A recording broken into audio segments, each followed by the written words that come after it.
اس لیے جب اس کے رکوع اور قرات دونوں قیام اور قرات دونوں کے لیے کافی ہو جاتا ہے اور وہ رکعت کو پانے والا شمار ہوتا ہے، معلوم ہوا رکوع قیام کے مشابہ ہے ان دو وجہوں سے۔ اس لیے احتیاط یہ ہے کہ رکوع میں تکبیرات کو کہہ دے، کیونکہ واجب ہے، تو احتیاط کی بنیاد پر اس تکبیرات کو رکوع میں کہا جائے گا، تکبیرات ادا کی جائے گی۔ وہ یہ مسئلہ سمجھ میں آ گیا؟ البتہ امام ابو یوسف رحمہ اللہ فرماتے ہیں کہ نہیں، تکبیرات جب قیام فوت ہو جائے تو پھر تکبیرات کی قضا نہیں ہوگی، اس میں رکوع میں تسبیحات پڑھی جائے گی، تکبیرات نہیں کہی جائے گی۔ اور امام ابو یوسف رحمہ اللہ اس کو قیاس کرتے ہیں، تکبیرات عید کو قیاس کرتے ہیں قرات پر اور قنوت پر، دیکھو نماز میں قرات فرض ہے، لیکن یہ اس وقت امام کے ساتھ شامل ہو گیا کہ امام رکوع میں تھا تو اسے تو قرات چلی گئی ہے، اب یہ رکوع میں کیا کرے گا؟ قرات دہرائے گا؟ نہیں، اس سے محل فوت ہو گیا، قیام فوت ہو گیا، اب رکوع میں ہے تو آپ رکوع کو مشابہ قرار دو نا قیام کے، پھر بھی قرات کی اعادہ نہیں ہوگا۔ یہ اسی طرح کوئی آدمی رمضان کے مہینے میں وتر جماعت سے پڑھ رہا تھا، ایک آدمی امام کے ساتھ ایسے وقت میں شریک ہو گیا کہ تیسری رکعت میں امام رکوع میں چلا گیا تھا، قنوت تو فوت ہو گئے اس سے، لہذا اب اس کو امام کے ساتھ حکم یہ ہے کہ رکوع میں شامل ہو جائے، تسبیحات پڑھے، نہ کہ وتر قنوت پڑھے، دویا قنوت پڑھنے کی ضرورت نہیں ہے، حالانکہ واجب ہے وہ بھی۔ امام ابو یوسف رحمہ اللہ تکبیرات عید کو قیاس کرتے ہیں قرات اور قنوت وتر پر، جب وہ نہیں پڑھی جاتی تو تکبیرات بھی نہیں کہی جائے گی، اور اس کا قیاس سمجھ میں آ گیا؟ اس لیے کہ محل فوت ہو گیا، جب محل فوت ہو گیا تو جب جیسے قرات نہیں ہوتی، قنوت نہیں ہوتا، تو اسی طرح تکبیرات عید بھی نہیں کہے گا۔ کوئی مسئلہ سمجھ میں آ گیا؟ جب کس کا جواب یہ دیا کہ یہ قیاس آپ کا قیاس مع الفارق ہے، یہ قیاس مع الفارق ہے، دونوں میں فرق ہے، آپ قیاس کر رہے ہو، یہ قیاس درست نہیں ہے۔ قرات اور قنوت کو تکبیرات پر قیاس کرنا درست نہیں، اس لیے کہ رکوع میں تلاوت جائز نہیں ہے، رکوع میں تلاوت جائز ہے، رکوع میں قنوت جائز نہیں ہے، اس لیے کہ ان کا محل قیام ہے۔ اور تکبیرات اس لیے کہے جاتے ہیں، اس لیے کہ تکبیرات کی جنس میں سے کچھ تکبیرات رکوع میں ہے، رکوع کو جاتے ہوئے تکبیر کہتا ہے نا، تو رکوع میں تو تکبیرات ہے، اور یہ تکبیرات عید بھی تکبیرات ہی ہے، تو ان تکبیرات کی جنس میں سے تکبیر رکوع میں موجود ہے، جبکہ قرات اور قنوت کی جنس میں سے رکوع میں کچھ بھی نہیں ہے، ان کی جنس میں سے رکوع میں کچھ بھی نہیں ہے، اس لیے کہ رکوع میں تلاوت جائز نہیں ہے۔ اس وجہ سے رکوع میں قرات نہیں کرے گا، قنوت نہیں پڑھے گا، اس لیے کہ اس کا جنس، اس کا محل فوت ہو گیا، رکوع میں اس کے جنس میں سے کچھ بھی نہیں ہے، جبکہ تکبیرات عید کے جنس میں سے تکبیر رکوع میں ہے، جب تکبیرات رکوع میں ہے تو اس کے جنس میں سے موجود ہے، اس لیے تکبیرات کہے گا۔ جی زور سے کہو۔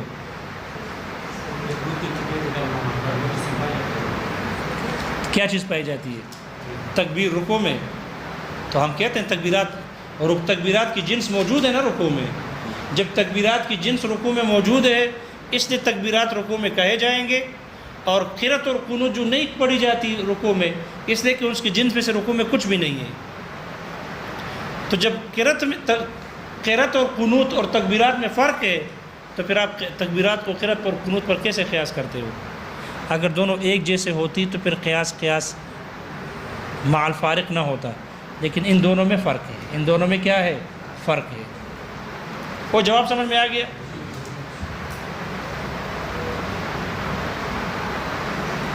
یہ ہے قضا جو ادا کے معنی میں ہے، جو کس کے معنی میں ہے؟ ادا کے معنی میں ہے۔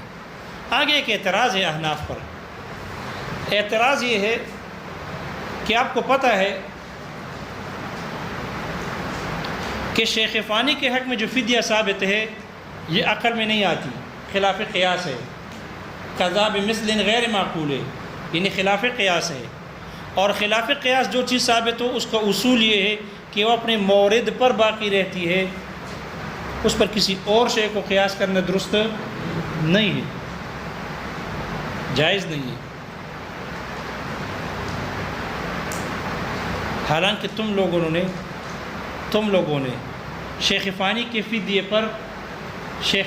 فدیے پر تم لوگوں نے روزوں کے فدیے کو قیاس کر کے کہا ہے، اور تم قائل ہو۔ مسئلہ سمجھو گے، جیسے کسی آدمی سے روزے قضا ہو جائے، شیخ فانی ہو یا بیمار ہو، تو شریعت نے کیا حکم دیے؟ ایک منٹ، شریعت نے کیا حکم دی؟ ہاں کھڑے ہو جاؤ جی، کیا کہہ رہے ہیں؟ شریعت نے سونے کا حکم دیا؟ کھڑے ہو جاؤ۔ شریعت نے حکم دے کہ کیا کرے؟ فدیہ دے دے، فدیہ۔ اس میں تو نص موجود ہے نا، اجماع صحابہ ہو یا آیت ہو، ٹھیک ہے؟ یہ خلاف قیاس ہے تو یہ اپنے مورد پر باقی رہنا چاہیے، اوروں کو اس پر قیاس نہیں کرنا چاہیے۔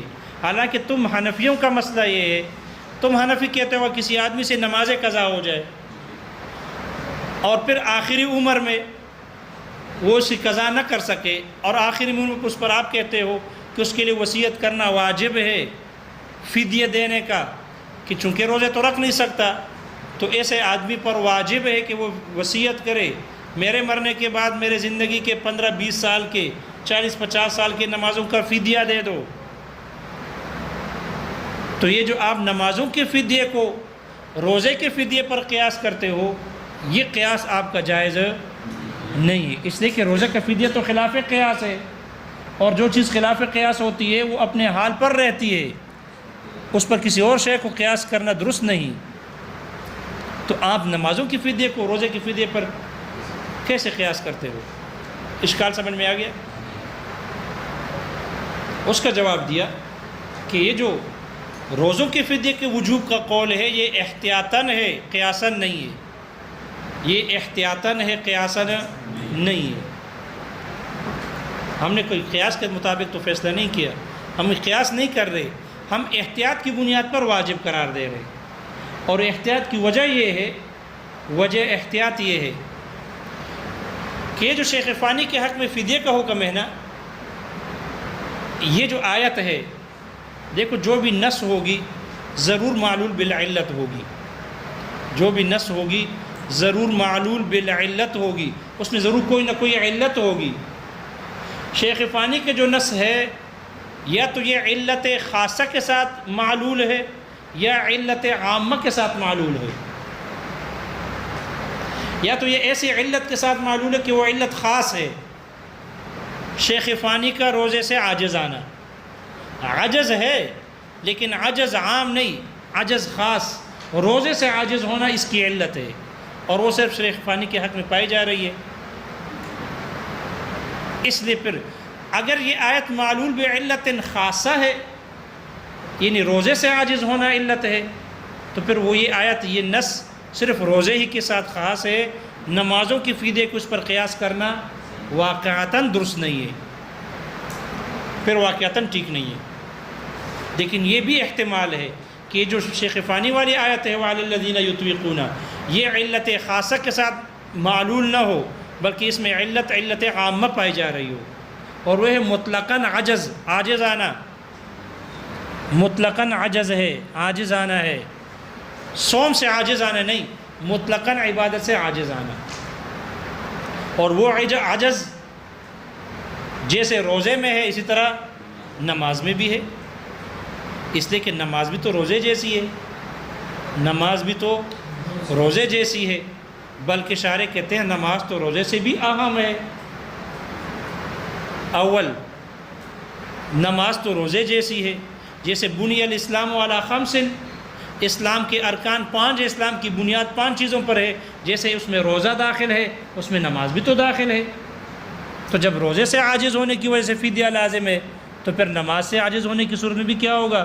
فدیہ ہوگا، اس لیے کہ نماز تو روزے جیسی ہے، اسلام کے ارکان دونوں اسلام کے ارکان ہے، بلکہ روزہ نماز سے بھی اہم ہے، بلکہ نماز روزے سے بھی اہم ہے، نماز روزے سے بھی، اور روزہ زمین میں فرض ہوا زمین پر آ کر، اور نماز آسمانوں میں فرض ہوا۔ دوسری بات، روزہ ظاہر کے اعتبار سے یہ قبیح ہے. یہ کیا ہے؟ قبیح. روزہ قبیح ہے. اس میں حسن غیر کی وجہ سے آیا ہے. یہ تو حسن لغیر ہی ہے. یہ کیا ہے؟ قبیح لنفسہ، حسن لغیر ہی ہے. وہ دن بھر بھوکا رہنا کون سی عبادت ہے؟ ہاں، پیاسا، بھوکا پیاسا رہنا. سخت گرمی ہے، نہ مزدوری کر سکتا ہے، نہ عبادت تلاوت کر سکتا ہے، نہ نماز پڑھ سکتا ہے، نہ طواف اور حج کر سکتا ہے. طواف نہیں کر سکتا، عمرہ ادا نہیں کر سکتا، شدید گرمی ہے، بھوک پیاس لگتی ہے.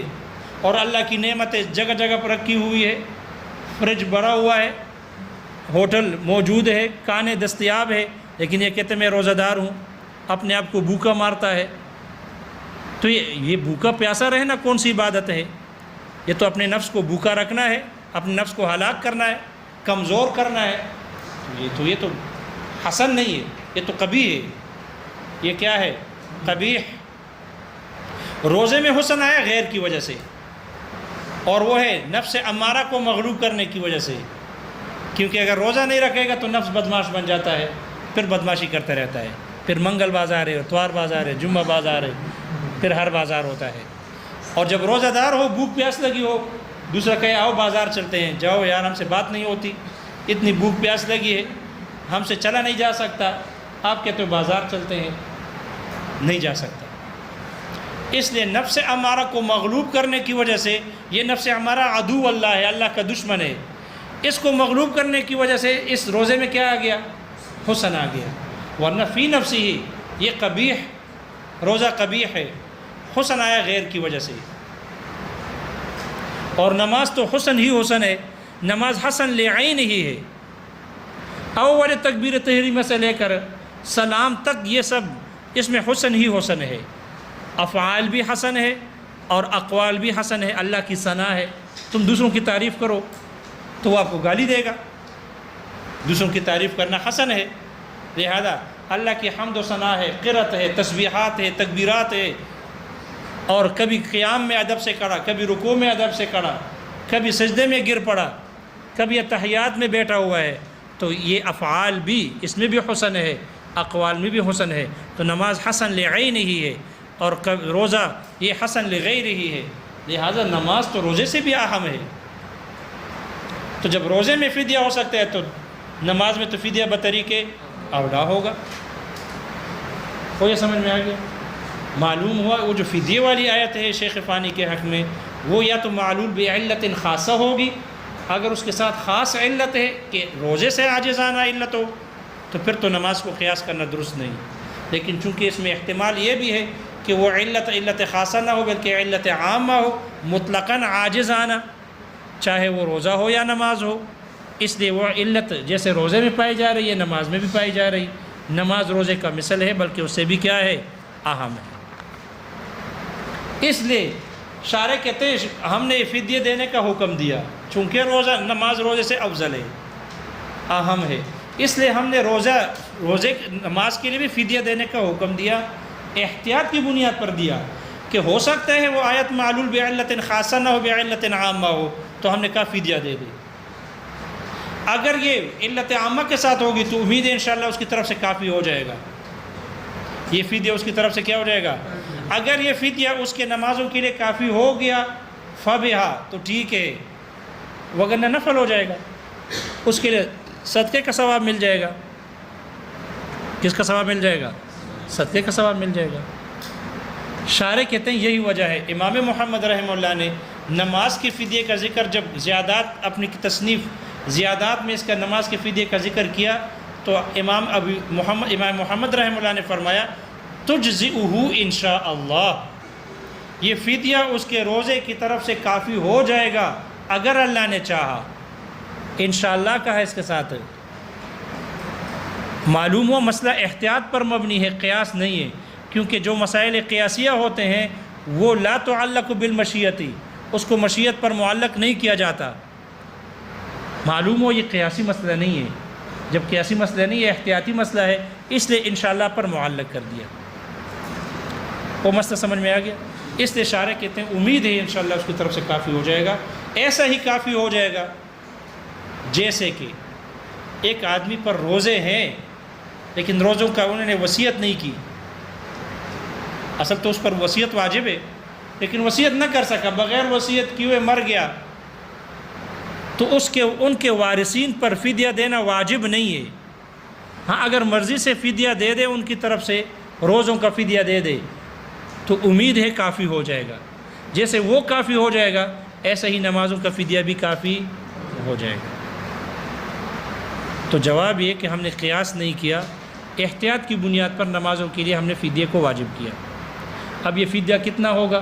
وہ یہ جو ایک روزے کا فدیہ ہے۔ کتنے نمازوں کے لیے ایک فدیہ ہوگا؟ ایک روایت حسن محمد ابن مقاتل کے حوالے سے نقل کی گئی ہے، وہ روایت یہ ہے کہ ایک دن اور رات کی جو 5 نمازیں ہیں وتر سمیت 6، ان کے ایک فدیہ کافی ہے، جیسے روزے کا ایک فدیہ۔ لیکن یہ قول مرجوح، اس سے رجوع کیا گیا ہے، یہ مرجوع عنہ ہے۔ صحیح قول یہ ہے جس کو شارح نے کہا، صحیح قول یہ ہے کہ ایک نماز کے لیے ایک فدیہ ہے اور وتر مستقل نماز ہے، اس لیے 6 نمازوں کے لیے 6 فدیے ہوں گے۔ جو ایک روزے کا فدیہ ہے وہ ایک نماز کا، ایک روزے کا فدیہ ایک نماز کا، تو ایک دن اور رات کی 6 نمازوں کے لیے 6 فدیے ہو جائیں گے۔ وہ مسئلہ سمجھ میں آ گیا؟ تو یہاں نے جو فدیے کا حکم دیا یہ احتیاطاً ہے، قیاساً نہیں۔ دیکھو کتاب میں بیٹھ جاؤ۔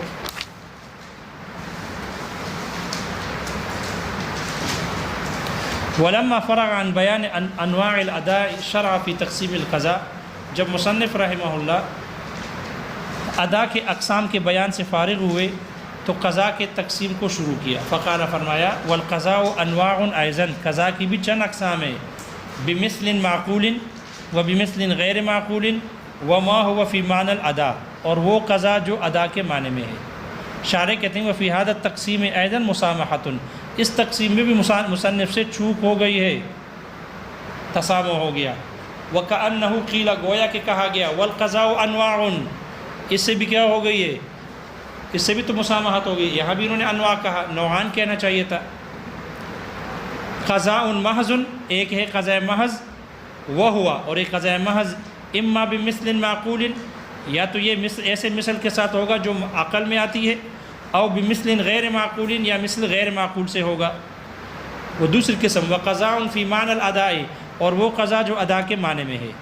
ویعنى بالقضاء قضاء المحض، اور قضاء محض سے مراد لی جاتی ہے ما لا یکون فیہ معنی الاداء اصلا، جس میں ادائیگی کا معنی بالکل نہ ہو، لا حقیقتاً ولا حکماً، نہ حقیقتاً ہو نہ ہی حکماً ہو۔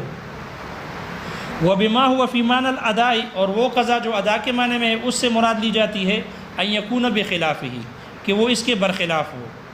والمراد بالمثل المعقول، اور مثل معقول سے مراد ہے ان تدرک مماثلتہ بالعقل، کہ اس کی مماثلت کا ادراک عقل سے کیا جا سکتا ہو، مع قطع النظر عن الشرع، شریعت سے قطع نظر کرتے ہوئے۔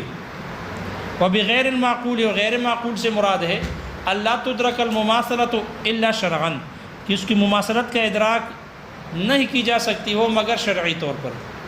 ویکون العقل قاصرا عن درک کیفیتہ، اور عقل اس کی کیفیت کے ادراک کرنے سے، جاننے سے قاصر ہو۔ لا ان العقل یناقضہ، نہ کہ عقل اس کے مناقض ہو، معارض ہو۔ شارح کہتے ہیں وَهَذَا الْقَضَاءُ لَا بُدَّ فِيهِ مِن سَبَبٍ جَدِيدٍ بِالاتفاق، یہ قضا ہے کہ جس میں بالاتفاق سبب جدید کا ہونا ضروری ہے۔ وَإِنَّمَا الْخِلَافُ فِي الْقَضَاءِ بِمِثْلٍ مَعْقُولٍ، البتہ اختلاف وہ ایسی قضا میں ہے جو مثل معقول کے ساتھ ہو، اس قضا میں اختلاف ہے جو گزر چکا۔ كَالصَّوْمِ لِلصَّوْمِ، شارح کہتے ہیں هَذَا نَظِيرٌ لِلْقَضَاءِ بِمِثْلٍ مَعْقُولٍ، یہ قضا بمثل معقول کی مثال ہے۔ اے كَقَضَاءِ الصَّوْمِ لِلصَّوْمِ، جیسے روزے کے لیے روزے کی قضا کرنا، فَإِنَّهُ أَمْرٌ مَعْقُولٌ، اس لیے کہ یہ ایک ایسا کام ہے جو معقول ہے، عقل میں آتا ہے۔ لأن الواجب لا يسقط عن الذمة، اس لیے کہ واجب ذمے سے ساقط نہیں ہو سکتا، الا بالاداء، مگر ادا کرنے سے ہوگا، او باسقاط صاحب الحق، یا صاحب حق کے ساقط کرنے سے ہوگا۔ وما لم یوجد احدهما، اور جب تک ان دونوں میں سے کوئی ایک نہ پائی جائے، یبقى فی ذمته، تو وہ واجب ذمے میں باقی رہتا ہے۔ والفدیۃ له، اور روزے کے لیے فدیے کا ہونا، هذا نظیر للقضاء بمثل غیر معقول، یہ مثال ہے اس قضا کی جو مثل غیر معقول کے ساتھ ہے۔ فإن الفدیۃ بمقابلۃ الصوم لا يدركه عقل، اس لیے کہ فدیہ جو روزے کے مقابلے میں ہے عقل اس کا ادراک نہیں کر سکتا. اذ لا مماثلۃ بینہما صورتاً وهو ظاہر، اس لیے کہ ان دونوں کے درمیان میں ظاہراً صورتاً کوئی مماثلت نہیں ہے. جب صورتاً مماثلت نہیں ہے اور یہ ظاہر ہے، ولا معنن اور نہ ہی معنن ان میں کوئی مماثلت ہے. کیوں؟ لأن الصوم تجویع النفس، اس لیے کہ روزہ تو نفس کو بھوکا کر دینا ہوتا ہے. والفدیۃ اشباع، اور جو فدیہ ہوتا ہے یہ نفس کو سیر کرنا ہے. وہذہ الفدیۃ، یہ جو فدیہ ہے، لکل یوم، ہر دن کے لیے، ہوا نصف صاع، وہ آدھی سا ہے، من بر، گندم کا، او دقیقۃ یا آٹے کا، او سویقۃ یا ستو کا، او زبیب یا کشمش کا، او صاع یا ایک سا ہے، من تمر او شعیر، کھجور کا یا جو کا. للشیخ الفانی، اس شیخ فانی کے لیے، الذی یعجز عن الصوم، جو روزہ رکھنے سے عاجز ہے. دلیل لاجل قولہ تعالی، اللہ تعالیٰ کے فرمان، وعلی الذین یطیقونہ فدیۃ، طعام مسکین کی وجہ سے. استدلال علی ان تکون کلمۃ لا مقدرۃ، اس طور پر کہ یہاں لا کلمہ مقدر ہو، اے لا یطیقونہ، یعنی طاقت نہ رکھتے ہوں. او تکون الحمزۃ فیہ للسلب، یا اس طور پر استدلال ہے کہ حمزہ اس میں سلب ماخذ کے لیے ہو. اے یسلبون الطاقت، طاقت ان کی کھینچی گئی ہو، چھینی گئی ہو، یعنی نہ ہو. لیدل علی الشیخ الفانی، یہ دو تعویل کیے تاکہ شیخ فانی پر دلالت کر سکے. وَأَمَّا إِذَا حُمِلَتْ عَلَى ظَاهِرِهَا، رہی وہ صورت کہ جب اس آیت کو ظاہر پر محمول کیا جائے، فَهِيَ مَنْسُوخَةٌ عَلَى مَا قِيلَ، منسوخۃ، تو یہ منسوخ ہے، عَلَى مَا قِيلَ، جیسے کہ کہا گیا، إِنَّ فِي بَدْءِ الْإِسْلَامِ كَانَ الْمُطِيقُ مُخَيِّرًا، اس لیے کہ ابتدائی اسلام میں طاقت رکھنے والا مخیرن، اس کو اختیار تھا، بین ان یصوم و بین ان یفدیہ، اس کے درمیان میں اس کو اختیار تھا کہ روزہ رکھے یا فدیہ دے دے. ثم نسخ بدرجات، پھر اس روزے کو منسوخ کیا گیا، اس کو منسوخ کیا گیا درجات پر، یعنی رفتہ رفتہ، تدریجاً. علی ما حررتہ فی تفسیر الاحمدی، جیسے کہ میں نے اس کو تحریر کیا ہے تفسیر احمدی میں بیان کیا. وقضاء تکبیرات العید فی الرکوع، رکوع میں تکبیرات عید کی قضا کرنا. ھذا نظیر للقضاء الذی هو شبیہ بالادا، یہ مثال ہے اس قضا کی کہ جو ادا کے مشابہ ہے. یعنی ان من ادرک الامام، جو امام کو پالے، فی صلاۃ العید، فی صلاۃ العید، عید کی نماز میں، فی الرکوع، رکوع میں، وفاتت عنہ تکبیرات الواجبہ، اور تکبیرات واجبہ ان سے فوت ہو جائے، فإنه يكبر في الركوع، تو وہ تکبیرات کہے گا رکوع میں، عندنا ہمارے ہاں، من غیر رفع ید، ہاتھ اٹھائے بغیر. لأن الركوع فرض والتکبیرات واجبۃ، اس لیے کہ رکوع فرض ہے اور تکبیرات واجب ہے. فیراعی حالہما، اس لیے کہ دونوں کے حال کی رعایت کی جائے گی، علی حسب ما یمکن، امکان کے بقدر، جہاں تک ممکن ہو سکے. وأما رفع الید فی التکبیرات ووضعها، رہا تکبیرات میں ہاتھ کا اٹھانا اور ہاتھوں کا رکھنا، علی الرکبتین، گھٹنوں پر، پھر رکوع، رکوع میں، فکلاہما سنت، تو یہ دونوں کے دونوں سنت ہے. فلا یترک احدہما بالآخر، ان دونوں میں سے ایک کو دوسرے کی وجہ سے نہیں چھوڑا جائے گا. وہذا قضاء من حیث الذات، یہ قضاء ہے ذات کے حیثیت سے. لأن محلہ القیام، اس لیے کہ اس کا محل قیام تھا، قبل الرکوع، رکوع سے پہلے، وقد فاتا، جب کہ اس سے فوت ہو گیا. لیکنہ شبیہ بالادا، لیکن یہ ادا کے مشابہ ہے. لأن الرکوع یشبہ القیام، اس لیے کہ یہ رکوع قیام کے مشابہ ہے.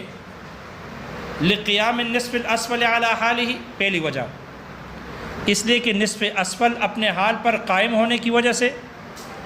دوسری وجہ وَلِأَنَّ مَنْ أَدْرَكَ الْإِمَامَ فِي الرُّكُوعِ، اور اس وجہ سے کہ جو شخص امام کو رکوع میں پالے، فقد أَدْرَكَ الرَّكْعَةَ مَعَ جَمِيعِ أَجْزَائِهَا، تو وہ در حقیقت رکوع کو پا لیتا ہے اس کے تمام اجزاء کے ساتھ. من القیام والقراءۃ، یعنی قیام اور قرات کو بھی پا لیتا ہے، تقدیراً، تقدیری طور پر. فالاحتیاط ان یؤتی بہا فیہ، تو احتیاط یہ ہے کہ ان تکبیرات کو بجا لایا جائے رکوع میں. وعند ابی یوسف، اور امام ابو یوسف رحمہ اللہ کے نزدیک، لا تقضى هذه التکبیرات، ان تکبیرات کی قضا نہیں کی جائے گی پھر رکوع میں. کیوں؟ لأنه قد فات محلها، اس لیے کہ اس کی جگہ فوت ہو گئی، محل فوت ہو گیا. كما لا تقضى القراءة والقنوت فيه، یہ ایسا ہی ہے جیسے کہ رکوع میں قرات اور قنوت کی دعائے قنوت کی قضا نہیں کی جاتی. ووجوب الفدیۃ فی الصلاۃ للاحتیاط، نماز میں فدیے کا جو وجوب ہے یہ احتیاط کی وجہ سے ہے. شارح کہتے ہیں ماتن کا یہ متن جواب سوال مقدر، یہ جواب ہے ایک سوال مقدر کا. جواب سوال مقدر، ایک سوال مقدر کا جواب ہے. تقریر اس کی تقریر یہ ہے ان الفدیۃ فی الصوم للشیخ الفانی، شیخ فانی کے لیے جو فدیہ ہے شیخ فانی کے حق میں، لما كانت ثابتۃ بنص غیر معقول، جب وہ ثابت تھی ایسے نص سے کہ جو معقول نہیں ہے، غیر معقول ہے، خلاف قیاس ہے، تو ینبغی مناسب یہ ہے ان تقتصروا علیہ کہ تم انہی پر اکتفا کرو، انحصار کر لو. ولم تقیسوا علیہ، اور تم ان پر قیاس نہ کرو، من اس شخص کو ماتا جو مر جائے، وعلیہ صلاۃ ان پر نمازیں ہوں، مع انکم قلتم باوجود ہے کہ تم لوگوں نے کہا، انہ اذا مات کہ جب وہ مر جائے، وعلیہ صلاۃ اور ان پر نمازیں ہوں، واوصى بالفدیۃ اور وہ فدیے کا وصیت کر لے، یجب علی الوارث تو وارث پر ضروری ہے ان یفدیہ کہ وہ فدیہ دے، بعوض کل صلاۃ ہر نماز کے عوض میں فدیہ دے، ما اتنی مقدار میں، یفدی لکل صوم جو ہر روزے کے لیے فدیہ دیا جاتا ہے، علی الاصح صحیح قول کی بنیاد پر.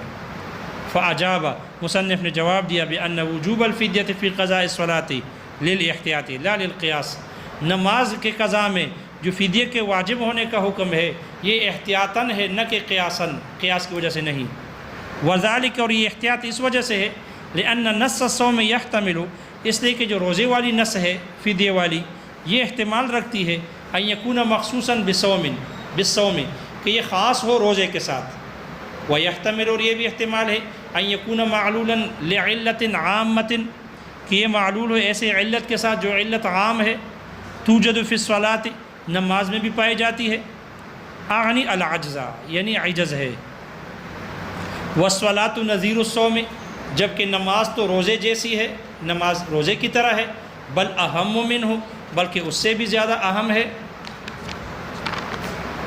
فی الشان والرفعۃ شان اور بلندی میں.